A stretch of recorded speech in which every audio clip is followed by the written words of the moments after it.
அன்பு நேயர்களுக்கு இனிய வணக்கம். மேசம் ராசிக்கார நேயர்களுக்கு நம்ம இன்னைக்கு வீடியோ பதிவுக்கு முழுமையா போறதுக்கு முன்னாடி முருகரை மனதார வணங்கிட்டு வீடியோ பதிவுக்குள்ள போகலாங்க. ஓ முருகா போற்றி, ஓ முருகா போற்றி, ஓ முருகா போற்றி, எனக்காக்கும் முருகனே போற்றி. நல்லதே நடக்கும், நல்லது மட்டும்தான் நடக்கும். நம்மளுடைய மேசம் ராசிக்காரங்களை பொறுத்த வரைக்கும் அனுதினமும் ஆண்டவனே துணை என்று வாழக்கூடியவங்களா இவங்க இருக்காங்க. இதனால இவங்க பயங்கரமான புத்திசாலியா இருக்காங்க. இவங்கள அவ்வளவு சீக்கிரமா யாராலையும் ஏமாத்த முடியாது. இவங்களுக்கு நிகர் இவங்களாதான் இருக்க முடியும். இவங்க நினைச்சா மட்டும்தான் எதையும் இழக்கவும் முடியும், எதையும் பெறவும் முடியும். இவங்க எல்லார்கிட்டையும் ஈஸியா பழகிடுவாங்க. அதனால இவங்களோட ஃப்ரெண்ட்ஷிப் வட்டாரம் அதிக லெவல்ல இருக்குது. இவங்க குடும்பத்துக்காக தன்னுடைய வாழ்க்கைய ஒட்டுமொத்தமா தியாகம் செய்யக்கூடியவங்களா இருக்காங்க. மேசம் ராசிக்காரர்களே, நீங்க குழந்தையா பிறக்கிறப்போ உங்க வீடு ரொம்பவும் சந்தோஷமா இருந்திருக்கும். பெற்றோர்களால நீங்க ரொம்பவும் நேசிக்கப்படக்கூடிய நபரா இருந்திருப்பீங்க. குழந்தை பருவத்துல அதிக காயங்கள் ஏற்பட்டிருக்கும், தடுமாற்றங்களை அனுபவிச்சிருப்பீங்க. 6 வயசுல இருந்தே சிக்கல்கள், உடல்நல குறைபாட்டை நீங்க அனுபவிச்சிருப்பீங்க. 12 வயசு வரைக்கும் கல்வியில இடையூறு வந்திருக்கும். 20 வயசு வரைக்கும் வாழ்க்கையை ருசிக்க தொடங்கி இருப்பீங்க. காதல் தோல்விகளை சந்திச்சிருப்பீங்க. அதனால ரொம்பவும் நீங்க துன்பப்பட்டிருப்பீங்க, கண்ணீர் சிந்திருப்பீங்க. நம்மளுடைய மேசம் ராசிக்காரங்களை பொறுத்த வரைக்கும் என்ன தொழில் செய்யறது அப்படின்னு யோசிச்சுக்கிட்டு இருப்பாங்க. வேலைக்கு போறதை நீங்க விட்டுருங்க. மேசம் ராசியை பொறுத்த வரைக்கும் ஒருத்தர் கீழே கை கட்டி வேலை செய்யறதுக்கு இவங்களுக்கு பிடிக்காது. இவங்க கிட்ட தைரியம் அதிகமாயிருக்கு, தன்னம்பிக்கை அதிகமாயிருக்கு, ஆளுமை திறன் அதை விட அதிகமாயிருக்கு. தலைமை பண்பை அதிக அளவுல கொண்டவங்க தாங்க நம்மளுடைய மேசம் ராசிக்காரங்க. நம்மளுடைய மேசம் ராசிக்காரங்க நெருப்பு தத்துவத்தை அடிப்படையா கொண்டவங்களா இருக்காங்க. இவங்க துணிச்சல் மிக்கவங்களா இருக்காங்க. எந்த சூழ்நிலைக்குமே கவலைப்படாதவங்களா இவங்க இருக்காங்க. ஆனா இவங்க வாழ்க்கையில அதிக கஷ்டங்களை அனுபவிச்சுட்டு இருக்காங்க. மற்ற ராசிக்காரர்களுக்கு ஒரு காலகட்டத்துல கஷ்டம் வந்தாலும் நம்மளோட மேசம் ராசியினருக்கு தூங்கும் போதும் எழுந்திருக்கும் போதும் கஷ்டம் தொடர்கத மாதிரி போயிட்டு இருக்குதுங்க. இந்த வீடியோ பதிவு முழுமையாக நம்மளுடைய மேசம் ராசிக்காரர்களுக்கானதுங்க. ஒரு குழந்தை மேசம் ராசியில பிறந்தா பிரம்மன் அவர்களின் முற்பிறவி கர்ம வினைகளுக்கு ஏற்ப நல்லது கெட்டதை எழுதி வைப்பாருங்க. மேசம் ராசிக்காரங்க தன்னம்பிக்கை உடையவங்களா இருக்காங்க, கடின உழைப்பாளியா இருக்காங்க. மற்றவர்களுக்கு உதவி செய்யக்கூடிய எண்ணம் இவங்க மனசுல இருக்குதுங்க. அதே நேரத்துல இவங்க முன்கோபமும் பிடிவாத குணமும் கொண்டவங்களா இருக்காங்க. நம்மளுடைய மேசம் ராசிக்காரங்களுடைய வாழ்க்கையில இனி வரக்கூடிய காலங்கள்ல துன்பம் அப்படிங்கிற பேச்சுக்கு துளி கூட இடம் கிடையாதுங்க. மேசம் ராசிக்காரங்களே, உங்க வாழ்க்கையில இந்த மாதம் நல்லது மட்டும் நடக்க நீங்க செய்யக்கூடிய பரிகாரம் என்னன்னு பாத்தீங்கன்னா, முருகரை மனதாட வழிபாடு செய்யுங்க. உங்க வாழ்க்கையில நல்லது மட்டும்தாங்க நடக்கும். கெட்டதுங்கிற பேச்சுக்கு துளி கூட இடம் கிடையாதுங்க மேசம் ராசிக்காரனர்களே. ஆடி மாதம் அம்மன் வழிபாட்டுக்கு உகந்த மாதமா இருக்குதுங்க. இந்த மாதத்துல திருமணம் போன்ற சுபகாரியங்கள்ல நிறுத்திட்டு தெய்வத்திற்காக அர்ப்பணம் செய்யணுங்க. குலதெய்வத்தை வழிபாடு செய்யறது ரொம்பவும் முக்கியங்க. இந்த மாதத்துல செய்யக்கூடிய குலதெய்வ வழிபாடு ஈடு இணையற்ற பலன்கள் உங்களை வாழ்க்கையில கொடுக்குங்க. ஜூலை மற்றும் ஆகஸ்ட் மாதங்கள் உங்களுடைய வாழ்க்கையில ஏகப்பட்ட நன்மைகள் நடக்கக்கூடிய மாதமா இருக்குதுங்க. இந்த மாதம் வரக்கூடிய ஆடி 18 மிகவும் சிறப்பு வாய்ந்த விழாவாக கொண்டாடப்படுதுங்க.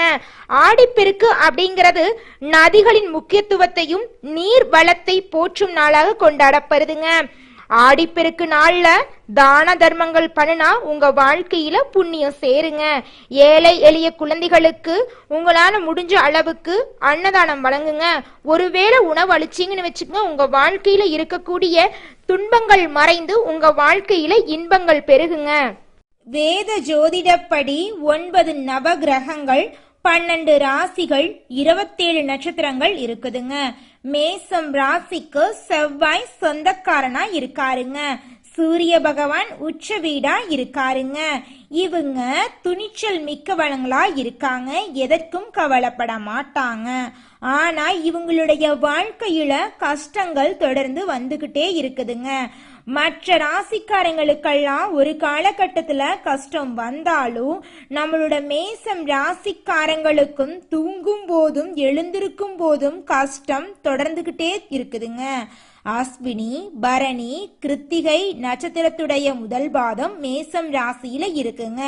சித்திரை மாத ஆரம்பத்துல காலையில் பிறந்தவர்களுக்கு மேச லக்னம் நிச்சயமா அமையுங்க. நம்மளுடைய மேசம் ராசிக்காரங்க செவ்வாய் பகவானின் ஆதிக்கத்துல பிறந்திருக்காங்க. இவங்க எந்த விஷயத்திலும் தலைமையை ஏற்று செயல்படக்கூடியவங்களா இருக்காங்க. உண்மையா உழைப்பாங்க, உயர்வை நோக்கி பயணம் பண்ணக்கூடியவங்களா இவங்க இருக்காங்க. தன்னை சுத்தி இருக்கிறவங்களையும் முன்னேறதுக்காக இவங்க செய்த கர்ம வினைகளுக்கு ஏற்ப இவங்க வாழ்க்கையில பலன்களை அனுபவிப்பாங்க. நல்லது கெட்டது கலந்து இருக்குங்க. பிரம்மன் யாருடைய தலையெழுத்தையும் மாத்தி எழுதுறது கிடையாது. கர்ம பலன்களின் அடிப்படையிலேயே இந்த ஜென்மத்துல பலன்கள் கிடைக்குங்க. மேசம் ராசியில பிறந்த ஒவ்வொருவரும் பலருடைய வாழ்க்கைக்கு வழிகாட்டியா இருக்காங்க. இவங்க குணம் கொஞ்சம் பிடிவாத குணமா இருக்கும், சட்டுன்னு கோபம் வந்துரும், நெருப்பு ராசியா இருக்காங்க. இவங்களோட குணாதிசயங்களை புரிஞ்சுக்கிட்டா இவங்கள மாதிரி ஒரு நல்ல ஆட்களை நம்மளால பார்க்கவே முடியாதுங்க. குலதெய்வம் எங்கேயோ இருக்குது, என்னமோ இருக்குது அப்படிலாம் நீங்க நினைக்க வேண்டாங்க. நீங்க எங்கிருந்தாலும் ஒரு தீபம் ஏற்றி வச்சு அந்த தீப ஒளியில தெய்வங்கள் இருக்கிறாங்க அப்படின்னு நினைச்சு வழிபாடு செய்யுங்க. குலதெய்வமே தெரியாவிட்டாலும் வீட்டில் தீபம் ஏற்றி வச்சு ஏதாவது ஒரு நல்ல நாள்ல குலதெய்வத்தை நினைச்சு வழிபாடு செய்யுங்க. குலதெய்வ வழிபாடு குலம் காக்குங்க, குலம் தலைக்கும். முதல்ல குலதெய்வம், அப்புறம் இஷ்டப்பட்ட தெய்வம், அப்புறம் உங்களுக்கு விருப்பப்பட்ட தெய்வங்க. எந்த கோயிலுக்கு போனாலும் என்ன பண்ணாலும் ஏற்றமில்லை அப்படின்னு நீங்க சொல்லுவீங்க. தினமும் எந்திரிச்ச உடனே சூரிய பகவான நமஸ்காரம் பண்ணுங்க. அவங்களுடைய அனுகிரகம் இருந்தா போதும். மற்ற கிரகங்கள் எல்லாம் சாதகமா இல்லைனா கூட பரவாயில்ல, அந்த சூரியனுடைய பிரகாசம் உங்க வாழ்க்கையவே பிரகாசமா மாத்திருங்க. அந்த வெளிச்சம் உங்களை சேருங்க. உங்க வாழ்க்கையில் இருக்கக்கூடிய கண்ணீரெல்லாம் கரைஞ்சு போயிருங்க. மேசம் ராசிக்காரர்களே, போலியான ஆட்கள் சொல்றத நம்பி பயந்துகிட்டு சில விஷயங்களை செய்யாம இருந்துராதீங்க. உங்க தகுதிக்கு மீறி கடன் வாங்கி ஒரு பரிகாரம் செஞ்சீங்க அப்படின்னா அந்த பரிகாரத்தினால உங்க வாழ்க்கையில பணப்பற்றாக்குறை வந்துடும். 30 வயசுக்கு பின்னாடி தனுஷ்பாணி யோகம் வரும். இதன் மூலமா உங்களுக்கு அரசு ஆதரவு கிடைக்கும்.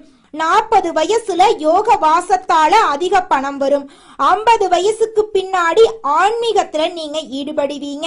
அளவுக்கு மீறி செலவு செய்து ஒரு ஜோதிட பரிகாரம் உங்களுக்கு திணிக்கப்படுது அப்படின்னா அது லாப நோக்கத்துக்காக உங்களை ஏமாத்துறதுக்கான வேலை அப்படிங்கறத நீங்க புரிஞ்சுதாங்க ஆகணும். மேசம் ராசிக்கார நேயர்களே, மேசம் ராசிக்காரர்களுக்கு கஷ்டம் என்று எழுதப்பட்டிருந்தா அது ஏதாவது ஒரு வகையில சேருங்க. பெண்களுக்கு குடும்ப ரீதியாகவும் ஆண்களுக்கு வேலை செய்யக்கூடிய தொழில் ரீதியாகவும் வருங்க கஷ்டம். சுக்கிரனுடைய ஆதிக்கம் வரக்கூடிய காலத்துல உங்களுக்கு நல்ல மனவாழ்வு அமையுங்க. வாழ்க்கையுடைய கடைசி வரைக்கும் போராடி ஜெயிப்பதற்கான சந்தர்ப்பம் உங்களுக்கு அமையுங்க. சுக்கிர பகவான் எப்போதுமே உங்களுக்கு சாதகமான பலன்களை செய்வாருங்க. இந்த உலகத்துல நம்ம எல்லாருமே 16 செல்வங்களை நோக்கியே பயணம் செய்யறோம். பணம், பதவி, புகழ், கௌரவம் இதையெல்லாம் அடையணும், பணத்தை சம்பாதிக்கணும் அப்படின்னு நினைக்கிறோம். இந்த 16 செல்வங்களும் நாம் நினைக்கும் சம்பாதியும் கிடைக்கணும் அப்படின்னா பக்தி அவசியங்க. வயதுல பெரியவங்க பணம், பாசம், தொழில் மீது பக்தி நம்பிக்கையோட ஒரு காரியத்தை செஞ்சாங்கன்னா அந்த விஷயத்துல நிச்சயமா வெற்றி கிடைக்குங்க. நம்ம வாழ்க்கையில சின்ன சின்ன தவறு செய்யறது வழக்கம்தாங்க. எந்த ஒரு விஷயத்தையும் தொடர்ந்து செய்யாத இருக்கிறது நம்மளோட முதல் தவறுங்க. புத்தாண்டன்னைக்கு பிறந்தநாள் அன்னைக்கு நம்ம ஒரு சபதம் எடுக்கிறோம். அதை முழுமையா நிறைவேற்ற முடியாம போறதுனால பக்திக்கு விடை கிடைக்காம போகுதுங்க. எதை நினைக்கிறோமோ அதை நடக்க வேண்டும்னா நம்ம ஒரு காரியத்தை மனசுல வச்சு அதற்காக தொடர்ந்து முயற்சி பண்ணணும்.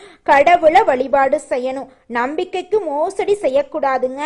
இத மனசுல பதிச்சுட்டு நிச்சயமா நீங்க உழைச்சிக்கிட்டு முருகரை வணங்கிட்டே இருந்தீங்கன்னா உங்களுடைய தலையெழுத்து மனிதனா பிறந்த ஒவ்வொருவருக்கும் ஆசை இருக்கதாங்க செய்யும். அந்த ஆசைகளை அடைய நம்ம நினைச்சா மட்டும் பத்தாதுங்க.